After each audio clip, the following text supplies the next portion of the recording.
Hey guys, it's Meredith, and we're not in my house. We're somewhere new. As I said before in probably my first video, I am a college student, and this is my dorm. Behind me, that's my roommate's side, and we're on my side with my laptop on my desk. So today we have to get through some housekeeping, book reviews, and then my second video, which I will post today, my February book haul. So cannot wait. So let's get started with the boring housekeeping business stuff. So before I started booktubing, I knew that college came first and reading came second. I knew it, but I didn't realize how much reading I had to do for college. That being said, I'm so disappointed in myself. I didn't read all the books I said I was going to read for this month, and I'm like, how'd this happen? Reason I figured it out, and now I'm gonna make the changes. First thing I figured out was the length of the book. Okay, I'm just gonna grab an example off my shelf. Excuse me. So let's say the book's about this big in thickness. I can take this and read it within 2 or something days. Now let's take this book right here, which is my Harry Potter and the Deathly Hallows. Let's just take this book. I cannot read this. I can't. It will take me forever. But like normal sized books with like 200 pages, I can take. I can't take them constantly. So I'm going to limit myself to 2 to 3 books, 4 if it's very, very, very short and it makes sense with what I'm doing. But I don't want to bombard myself with so many books to read in so little time when I have theater stuff to go first in my social life. That's besides the point. Anyway, number 2, read books physically and not on my iPod Touch. Now, I read some of these books on my iPod Touch and it sucked because I wanted to have the book physically so I couldn't like see how far I was, and 2, it made me forget that I had a book to read, or I was planning on reading that day, but then I just forgot. I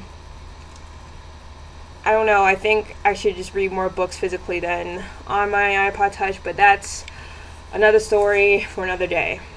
And I have a schedule now. Everything's can work now, where I know what days I can read and what days I cannot read. For instance, I can read on the weekends or on my downtime in between classes or before classes. So I know when I can or cannot read.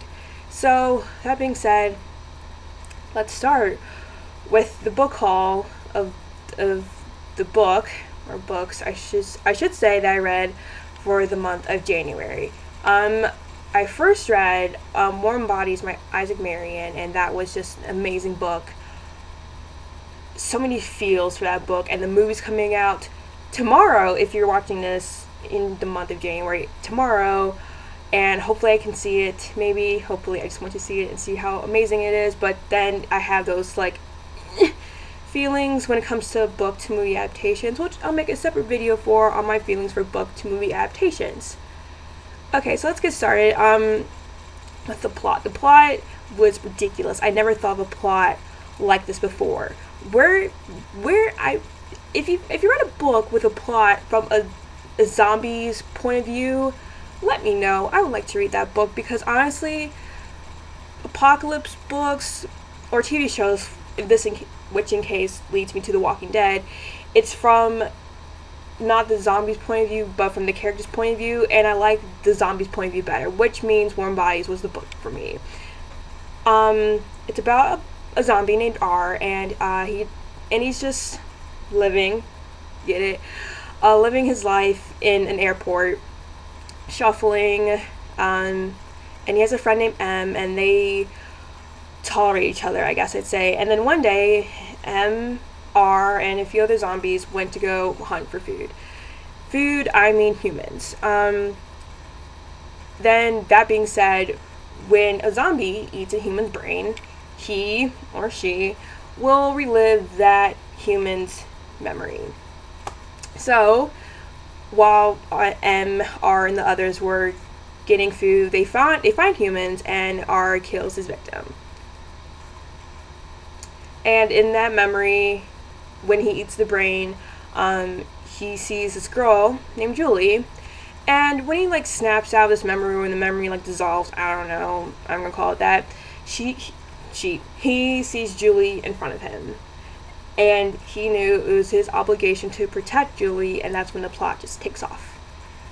Now, before reading this book, I knew what the plot was about because I saw the trailer for Warm Bodies about a gazillion times, and I thought it was interesting. As I said before, it's interesting. It's not from the character's point of view, it's from the zombie's point of view. If you've seen The Walking Dead, you understand how much frustration it is to be in like the human's point of view, because first off, you probably hate the human. 2, you probably have done so many different things than what that human has done. And 3, you don't know what zombies are going through. You don't know what's in their minds, I should say, and you don't know how they feel. So that's what I thought when I read it. So I thought it was actually very, very great. Isaac Marion. And before reading it, I read this somewhere. I can't remember where, so it's gonna bug me. But I think Priscilla from the Readables, she had on like one of her like little things that she has on the side, little annotations, that it's like Romeo and Juliet. And that's before I read the book. Maybe she said it, maybe someone else said it, but someone said it, and that idea didn't click until I would say 2/3 the way in of the book. And I was like, okay, I see this happening. And then it actually happens. Like, actually see this happening, actually understand where the Romeo and Juliet idea comes into play with this one scene, and R grunts and mumbles while Julie says something, and then this happens, and then it all makes sense. And I thought, that's cool. We have a zombie Romeo and Juliet. When do they kill themselves? Just the whole time I'm thinking, when do they kill themselves? Do they kill themselves? I'll let you read when you figure it out. So, let's talk about characters. Arg. So tired. So I'm joking. R was a very interesting character to read. Again, from being a zombie's point of view, you don't understand what he or she, he in this case, is going through. To me, it felt like R wanted to have his human life back. He wants to remember those feelings that he had before he unfortunately got eaten by a zombie. I felt so bad for the zombies, because 1, we don't know how the apocalypse came to be, because they don't know, and 2, you wanted them to get better, I should say.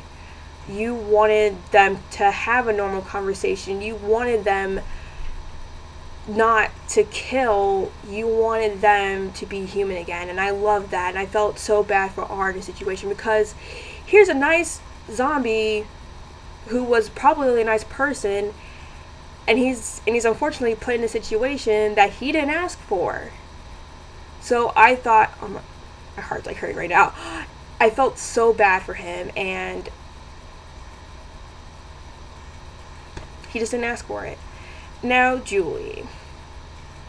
First off, I should say, if I was ever put in that position where a zombie is coming at me and he says, "You're coming with me," or like in like you, me, come now, I'm trying to speak like R, then I would say, hey, you just kill me right here, right now.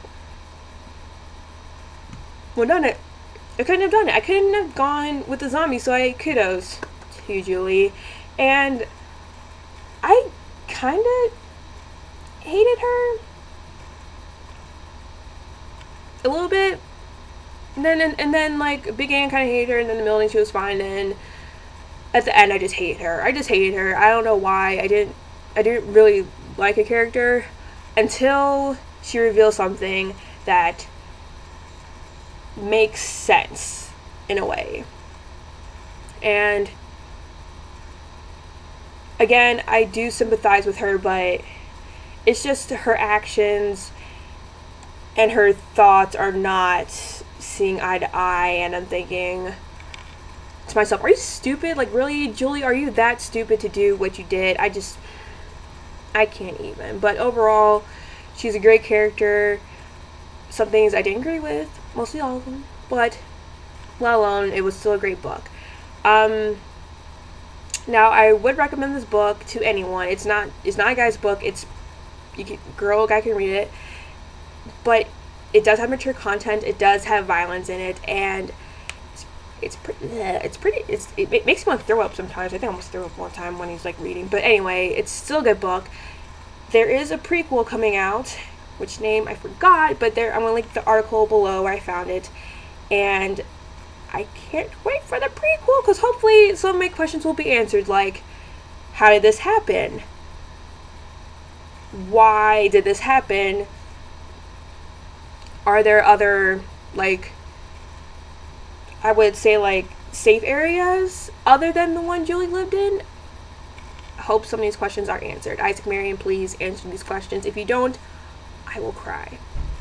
Now the movie, I said again, is coming out, and I am really worried about how some things will be played off.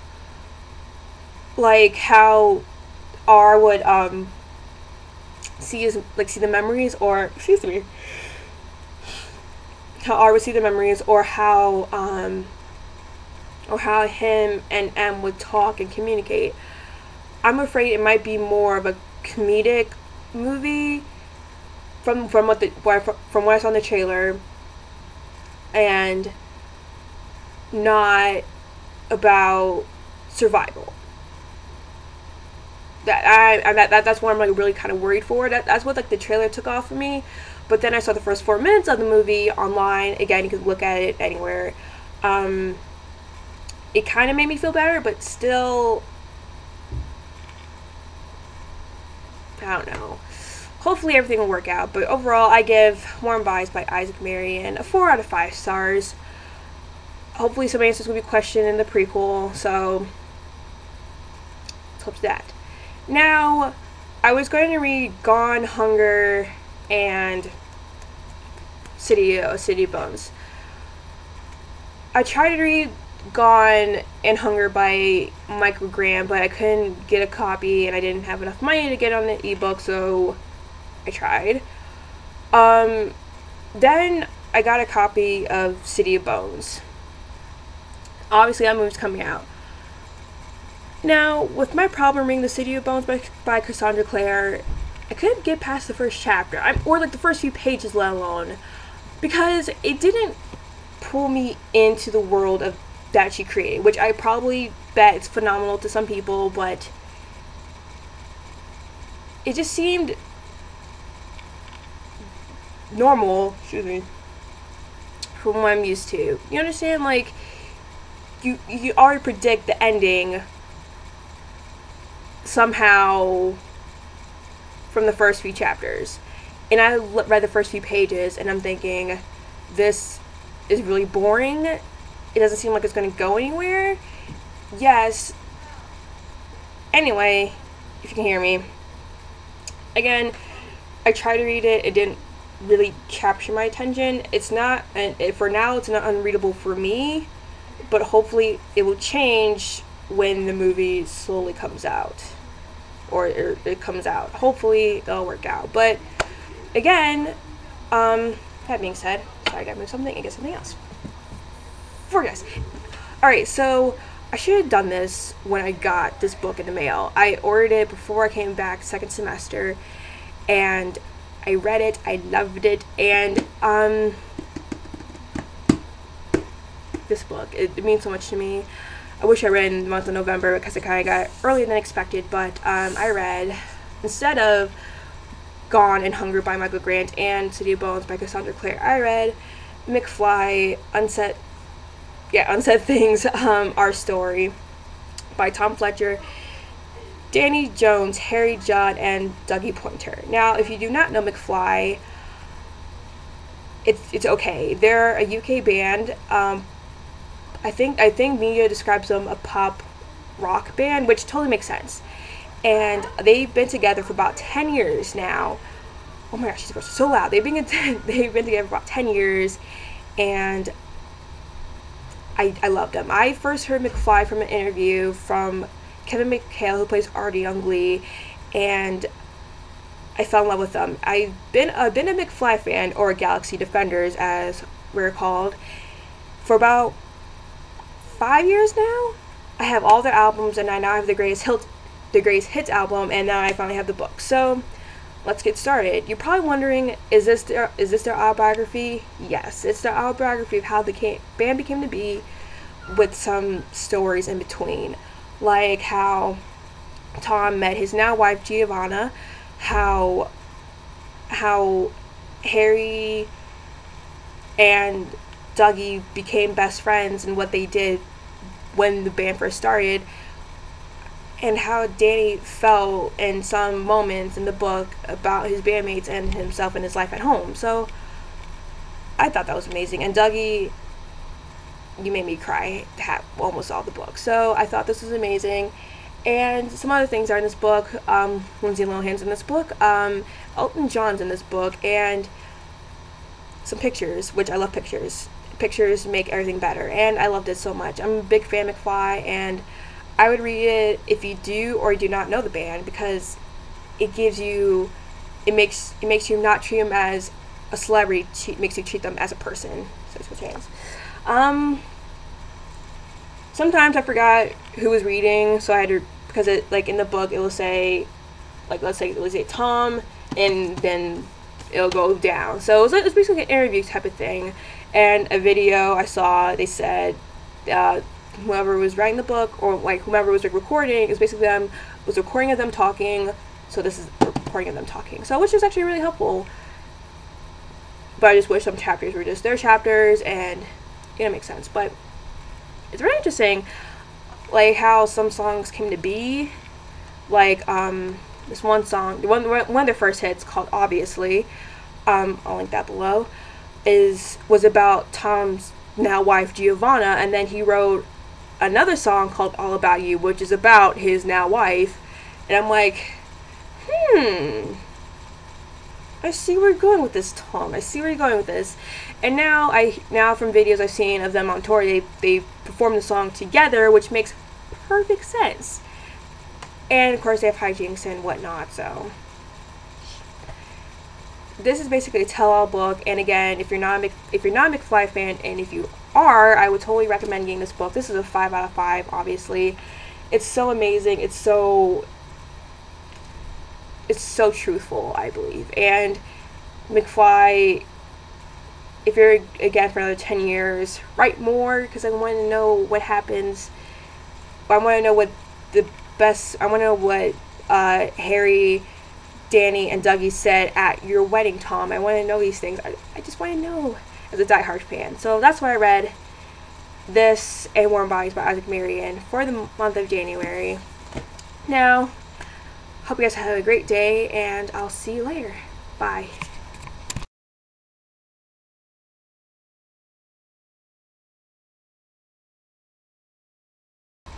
Sorry, someone in the hallway. People in the hallway. When someone, like,